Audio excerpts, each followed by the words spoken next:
আমরা এখন মধ্যযুগে নাই, আমরা আধুনিক যুগে।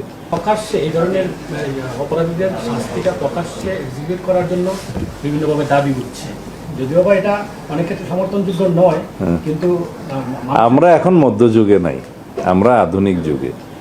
আইন সংস্কারটা একটা চলমান প্রক্রিয়া। সমাজের চাহিদা অনুসারে, সময়ের চাহিদা অনুসারে সকল আইনকে আপ টু ডেট করতে হয় এবং যুগোপযোগী করতে হয়, সেগুলো চলমান প্রক্রিয়া। সেগুলো তো আছেই। বিভিন্ন আইনে অবশ্যই আমাদের কিছু কিছু সংশোধন আনতে হবে, সেটা আমরা দেখব।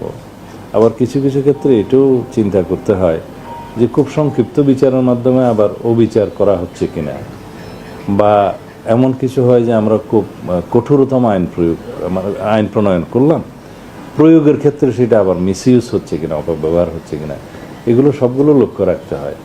এখন কোনো ঘটনা ঘটলো, সেজন্য একটা চটজলদি করে আইন প্রণয়ন করে ফেলা এবং কোনো আদালত সৃষ্টি করে ফেলা, এগুলো ইমোশনালি করা যায় না।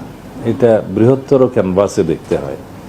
যেমন মাগুরাতে না কোথায় একটা ঘটনা সংঘটিত হয়েছিল বিগত ইন্টারিম গভর্নমেন্টের সময়, এটা নিয়ে তুলপাড় হলো এবং এখানে বোধহয় কিছু আইনি সংশোধন নিয়ে সে সংক্ষিপ্ত সময়ের ভিতরে বিচার কার্য সম্পন্ন হয়েছে। এটা সময়ের দাবি ছিল, কিন্তু সেটার দীর্ঘমেয়াদে কি হবে না হবে সেই আইনগুলো চিন্তা করতে হয়।